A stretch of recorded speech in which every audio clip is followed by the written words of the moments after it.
Hello everyone, this is JazzJack and it's the second part of a tutorial on creating textures for our hard surface panel. So in the previous lesson we created this normal map that works very nice on our low poly mesh. So all this information, all this tiny detail comes from the normal map alone.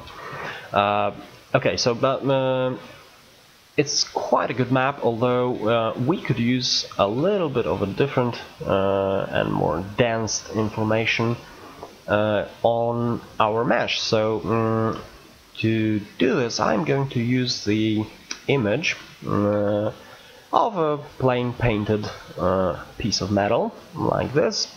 All the dots from the rust and all those things would look nice if they were added to our lighting information right here. So to do this, we are going to add a bump map to our existing texture set. So, well, I didn't want that. I want to add a bump map. Okay, let's enable it. Let's use the UV gen coordinates. Let's uncheck the color and check the geometry. Right now, this is very strong effects, so let's go down to say 0.3. Okay, this should do. So as you can already see, this is working pretty good in this live view, although we would like this map to be added to the normals we previously created from the sculpt. Okay, so to do this, we are going to go into the bake mode. Let's switch to normals and let's just bake this thing. Okay, it's just going to take a second, and as you can already see, all the tiny information is now added to our pre-existing normal map.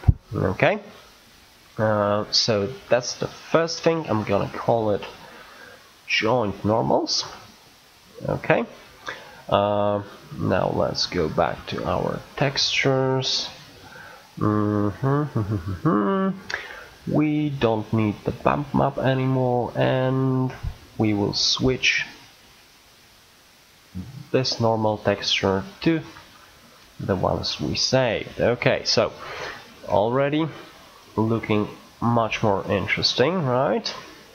With all the tiny dots that are going to be exactly in place of the rust dots from our color texture, which is a nice perk too. Okay, the second thing we need is we are going to need something called a vertex height map, or actually a dirt map. So to do this, we are going to select our high poly mesh, go to the vertex paint, and use the default settings of a dirty vertex color.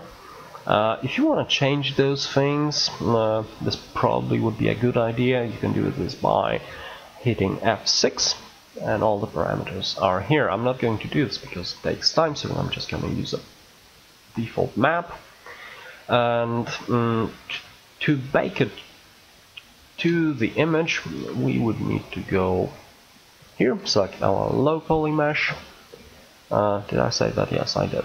Okay, and now bake the vertex colors to the active. Hit bake.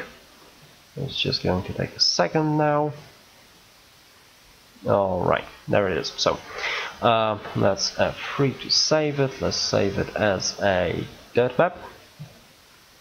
Alright, and with those textures baked and saved, I'm going to jump to the compositing file. Okay, that's a very simple node setup. I'm just going to walk you through this one. So this is our dirt map, this is our color map, this is the plain metal texture, and this is a rust texture. Now what I'm going to do with the dirt map is I'm going to use the color ramps to get the information that is interesting for me. So I would have to modify it in case of this dirt map.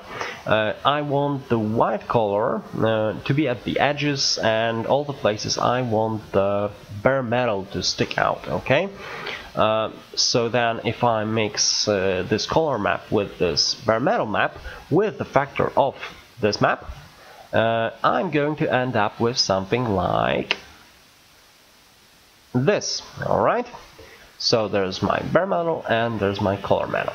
Now the second ramp is creating quite quite a different effect, opposite effect to be accurate. And this one, the white color, is going to be where the dirt is. Okay, so that if I take this pre-baked map and mix it with the rust texture by the influence of this color ramp, I will end up with the texture that has both bare metal and the rust on it. Okay. Now the other thing I did in here is that I created a specular map right here.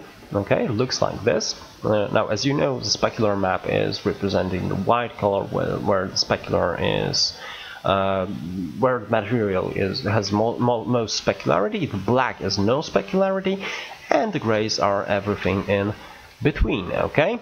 So to create map like this, I used both my color ramps. I subtracted them to include both the information of about the white and the black color, and then I added it to the desaturated painted metal texture. So I ended up with something like this. Alright, I have both those pictures already saved, so let's jump back to our model and let's create both those, both those textures. Okay, let's add a diffuse texture. Well, it's pretty much the same, but I'm going to use the UV coordinates, and we're good with this one. Okay, you can already see that it's very nicely matching the dots of the rust from the texture with the normal. And next thing is we are going to add a specular map. So let's again use the UV coordinates. Let's uncheck the color and check the specular intensity. Okay, let's check the RGB to intensity, and there it is. Our metal panel is now nicely textured. Okay, I hope you guys enjoyed it, and stay tuned for the next tutorials.